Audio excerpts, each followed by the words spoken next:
Hello everyone, the MLG Skylander Man 360 here today, and today we are reacting to Hulk versus Godzilla's Death Battle. I've been waiting for a while for this one and seeing where this would go. In comparison to what I remember, some people have talked about how size comparison would be in for this fight, and I am kind of wondering it too, because with Hulk being smaller than Godzilla, it would be kind of wondering, can Hulk even hurt Godzilla? Or better yet, can he survive the radiation of how much Godzilla pulses into him?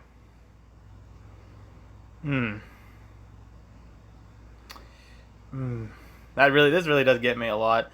And considering I haven't seen Hulk in a few years in my life, and it's interesting. Like he has shown up in recent Marvel movies.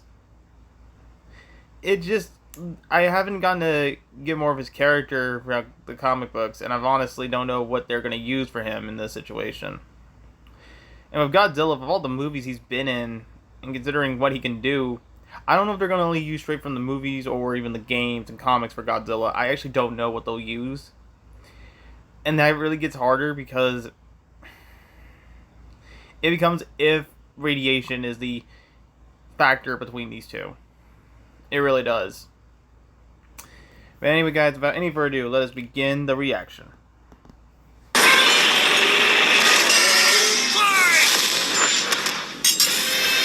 Hulk versus Godzilla. Marvel's Green Goliath against the King of the Monsters. He's Where's My Boomstick? And it's our job to analyze their weapons, armor, and skills to find out who would win a death battle.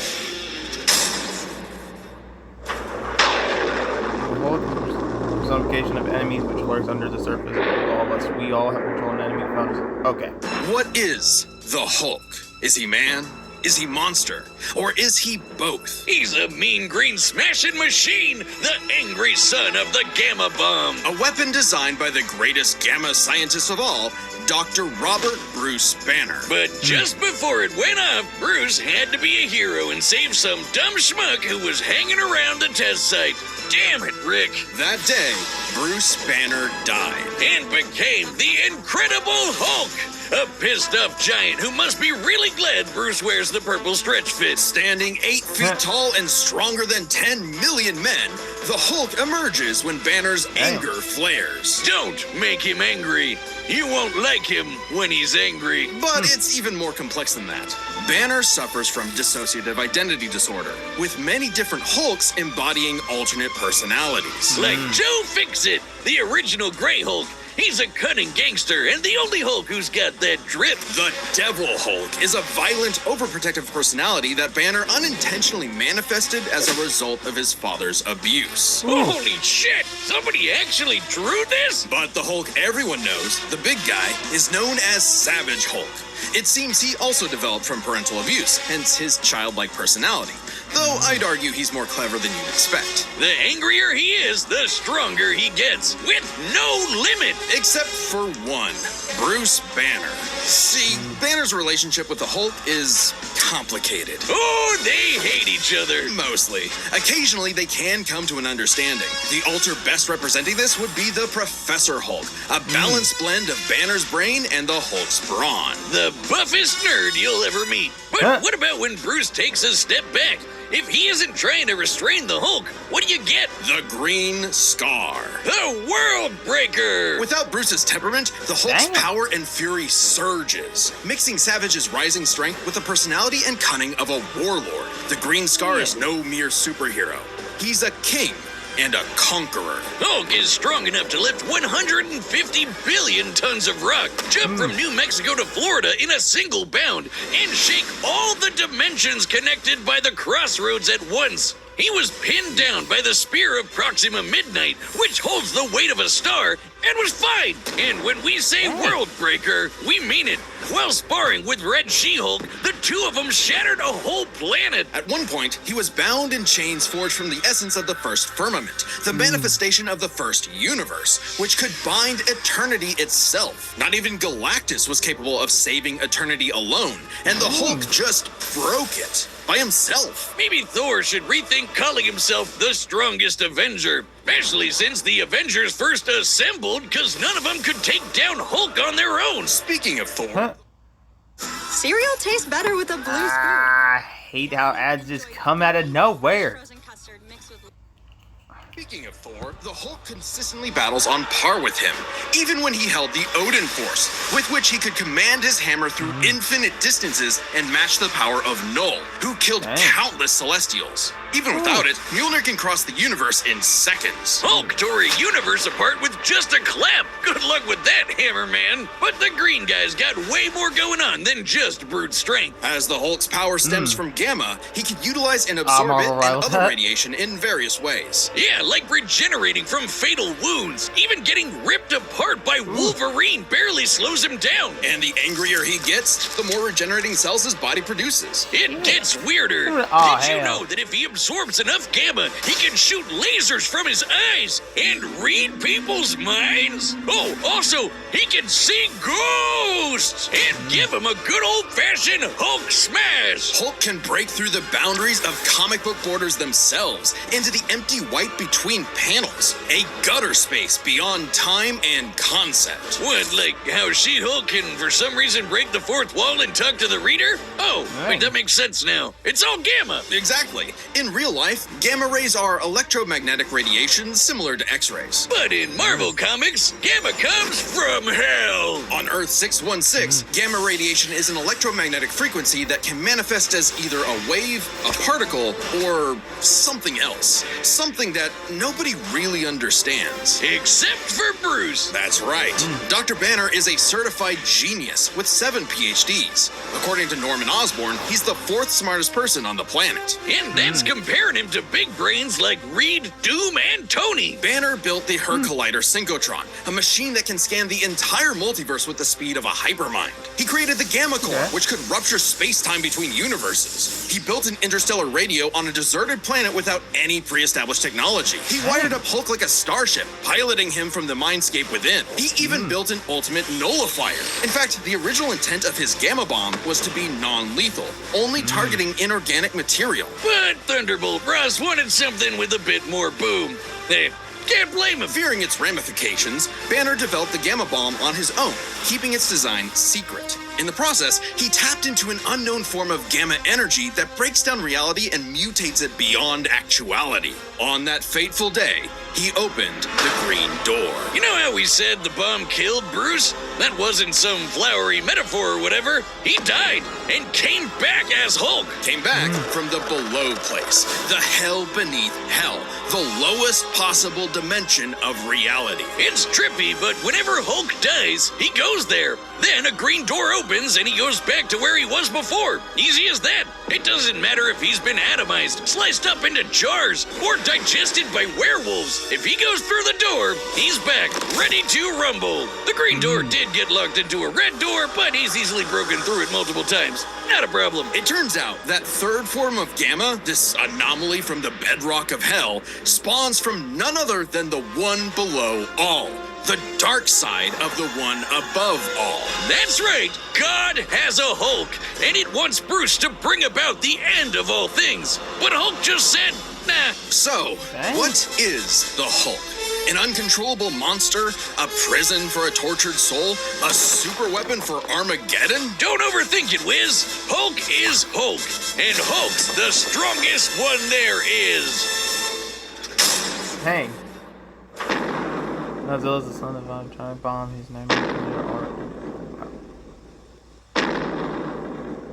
The year was 1946. Oh, we got that the black and press white, gathered hey. at Bikini Atoll to witness the power of the nuclear bomb.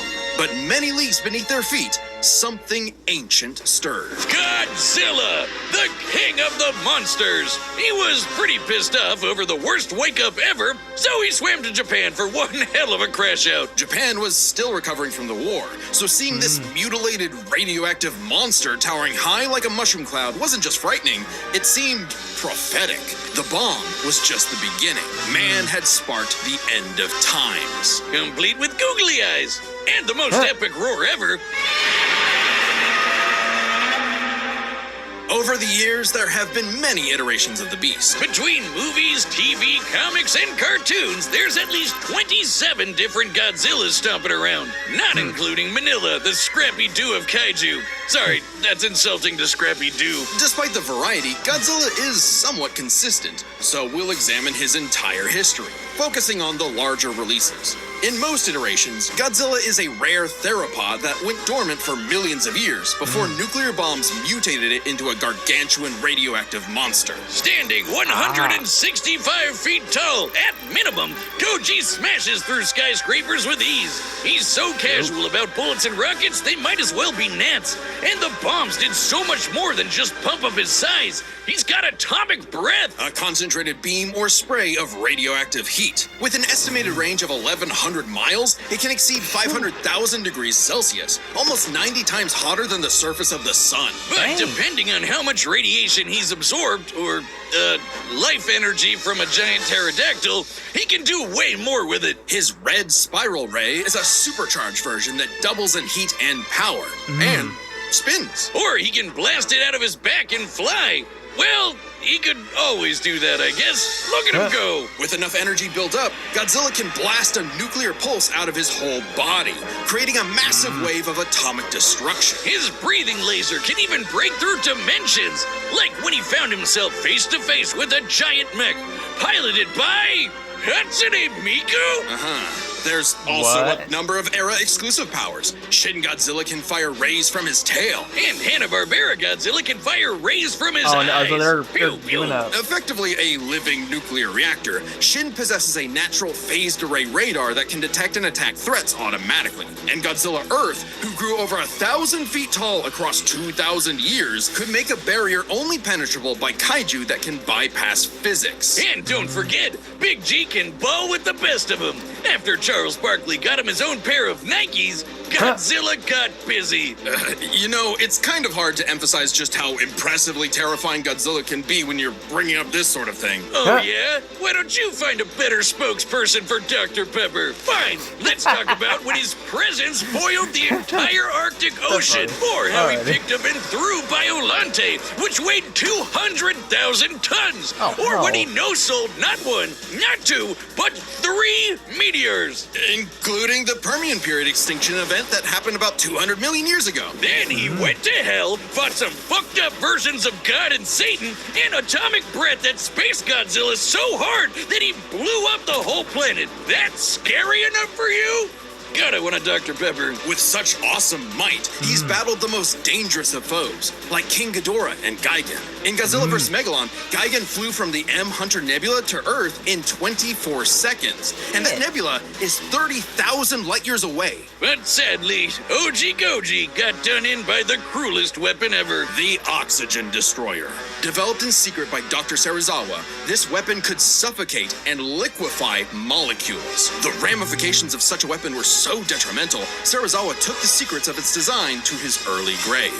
He got lucky. It doesn't matter what you throw at Godzilla. He never really dies. You can blow up his head, explode him from the inside, or crush him in a black hole. Then he'll come back. Or evolve into an even more powerful form. Godzilla's always possessed heightened adaptation, but many iterations clearly showcase instantaneous evolution. And super forms. He's gone full shonen and powered up a few times. So much so, he almost kicked off a nuclear winter just by existing. Even the Oxygen Destroyer could not permanently end the first Godzilla. His ghost possessed a robot, his bones summoned another Godzilla, and he rose as an undead revenant hell-bent on destroying Japan. Okay, why Japan? Right. Couldn't he pick on some other country? He's stomped around the Americas a few times, but it just isn't the same. Godzilla is intrinsically linked with Japan, a symbol of both their devastation and resilience. A reminder of the threat of nuclear war and what awaits those who peer too deeply into the unknown. But also, Japan's in Godzilla's perceived territory. To him, a stomping through Osaka is just another patrol. He's not always so bad, though. He can be super protective, defending other monsters, his own kid, and sometimes even people. I'd say there's 2 types of Godzillas. The monster of nature's wrath and the guardian of planet Earth. Well, there is a third type, but to understand that, we should first answer a question. How does Godzilla walk? On two legs, Wiz, obviously.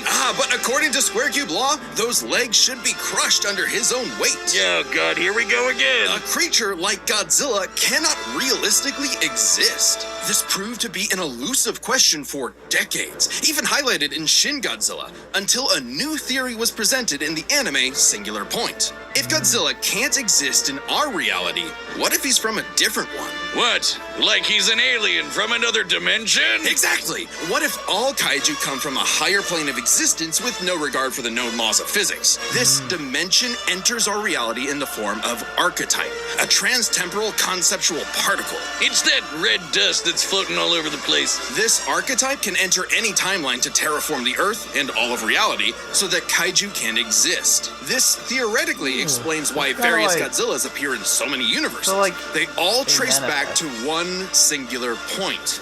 Godzilla Ultima. Sporting the wide grin of a demonic Oni, Ultima is vicious. Just walking through Tokyo started 1,000 earthquakes around Japan. Jesus. Even his own blood is a weapon. Over 300 feet tall and growing ever more as archetype distorts the universe, Ultima's existence implies a far more complex origin for all Godzillas. Godzilla is a test for humanity, a challenge laid out by an eldritch entity from a dimension we are incapable of perceiving or comprehending. It's kind of like how when we move an object and its shadow changes, we get why that happened. But to someone who exists in only a 2D plane, the shadow looks like it just randomly transformed into something totally different. Crazy to think about. Come a really long way from Big Lizard Smash Building, huh? This shadow, this wannabe god, desires to play with and destroy every single universe. And Godzilla is its avatar. Through Ultima, this entity sees the universe as an interactable fiction and can control causality. Ultima himself is a singular point, one of many gateways through which the entity can tamper with reality. Think of it this way. If something happens that the entity doesn't like, it can just say, that thing didn't actually happen, and presto, it no longer happened. That's not to say such an event can't happen in the moment of occurrence, but the entity disconnects cause and effect and nullifies events in retrospect without regard for time. And now my head hurts. TLDR, Ultima tried to bring about a catastrophe that would end the universe in like a week's time. So, a wacky robot and a time-traveling Alexa used a supercomputer and this familiar-looking doohickey The orthogonal diagonalizer. to zap all of Archetype into its final form, cutting off the entity's connection to the universe. But not killing it. Because while each Godzilla has its differences, one thing remains certain. Godzilla is immortal, and that makes him the king. Look at the skulls, gaze into their eyes. Now you are completely hypnotized. You've fallen into my evil trap. I order you, right now, go to deathbattle.gg. Wiz, it didn't work. They're still here. What? No, Boomstick, this is terrible. How can I get them to go to the Death Battle website? Just tell them about all the cool Death Battle stuff they'll find. Like a bunch of exclusive merch, every episode ever, even ones not on YouTube, and a bunch of behind-the-scenes goodies. So how about it, guys? Go to www.deathbattle.gg. All right, you heard him. Don't make a liar out of Boomstick. Go to deathbattle.gg. All right, the combatants are set, and we've run the data through all possibilities. It's time for a Death Battle! Let's see where this goes. I'm ready. As a busy You college add student, son life gets of a overwhelming buck, fast. you do this in Last front of the month, Microsoft animation. showed how my Windows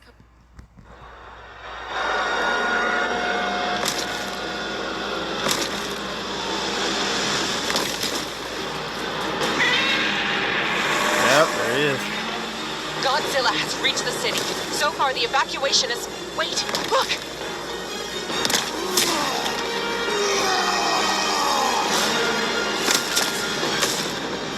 Shoot!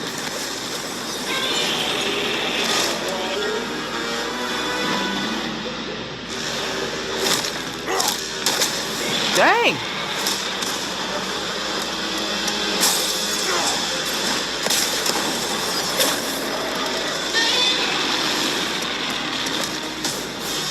Okay. Hulk's got speed. Right now,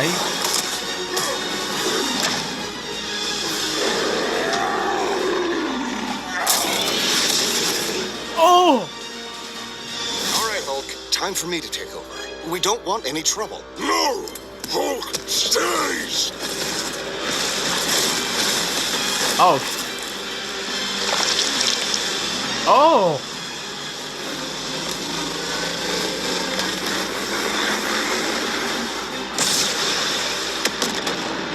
Damn!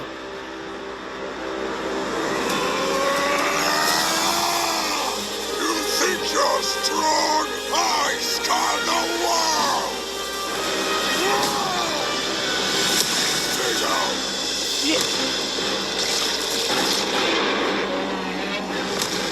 Oh my.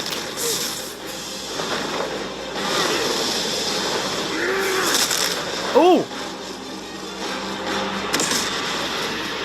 Dang.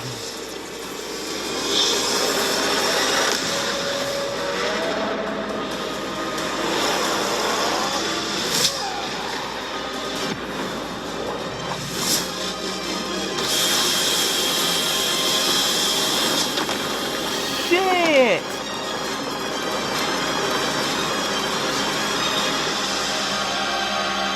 Hell.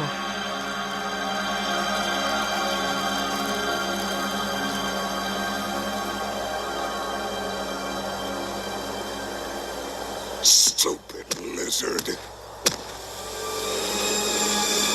Oh hell. Nope, that.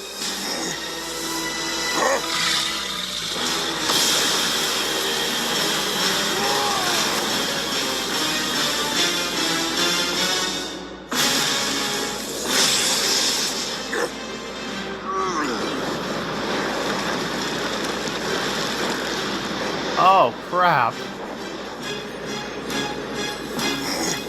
I think I understand.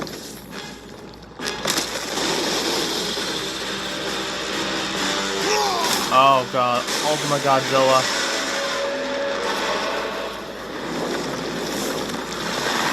That's It's green? been days since the battle began, and the red dust is spreading. Godzilla has grown in size, but we believe we are... How does it work? Well, smash.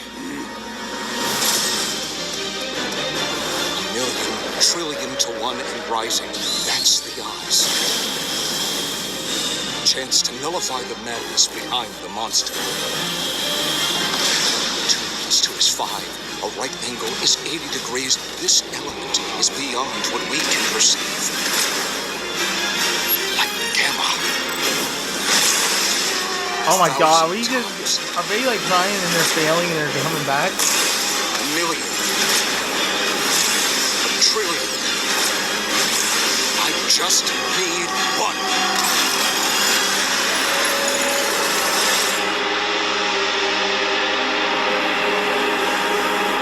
Oh. What the?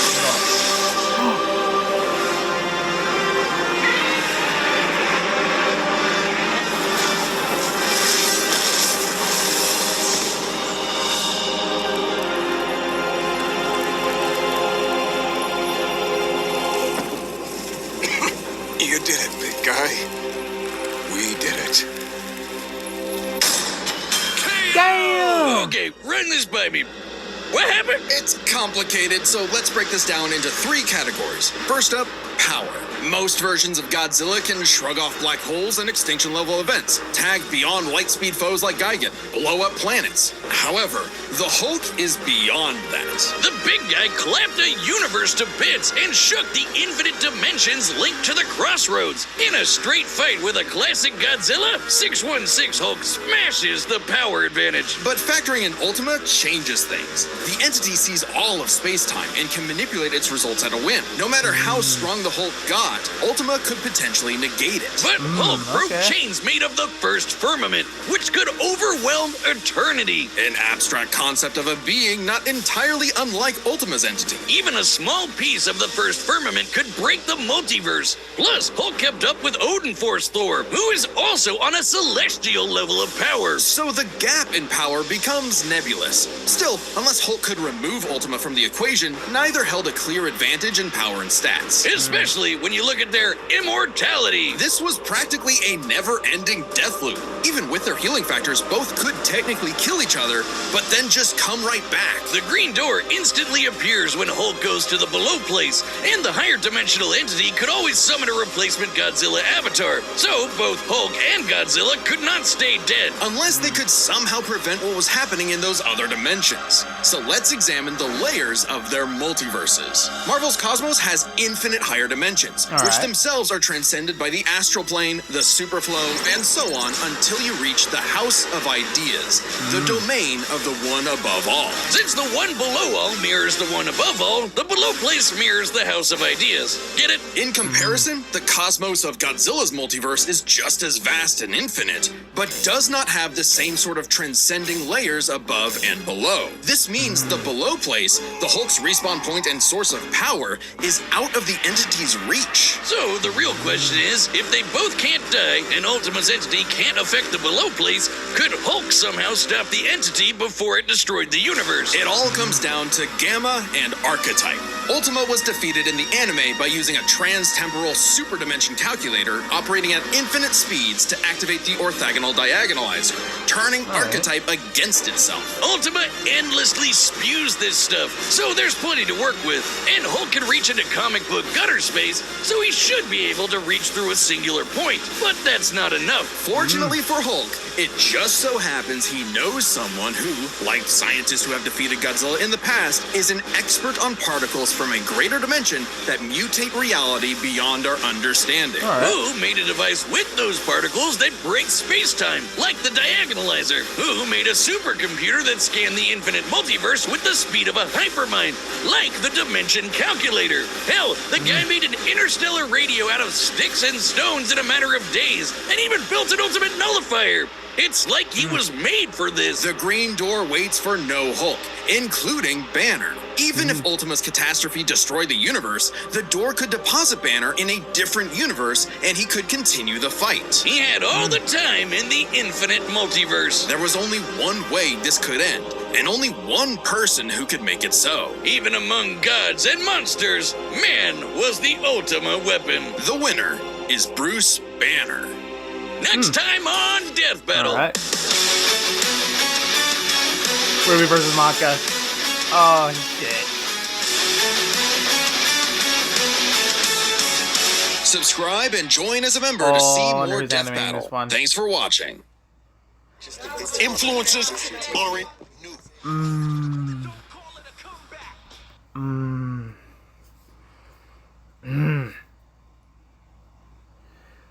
Oh, that one's gonna be so hard. That one is gonna be so hard. I need to really catch up on Soul Eater so I can get this one. But anyway, guys, if you enjoyed that reaction, please like, comment, and subscribe. I will be curious of how Ruby vs. Maka goes because she's the last of the remaining four that basically has to have this episode. I've been waiting for it because I'm actually quite curious of how it happens and how it will go. And I am basically going to be hoping probably the next time after them, who knows who it could be. Maybe something a little out of the ordinary, which I hope it's actually going to be something like the live action, because I'm actually curious where this series goes, but I am gonna have to be more focused on Ruby versus Maka because I haven't gotten to continue Soul Eater in a while. But yeah. Anyway, guys, I will see y'all in the next one. Later.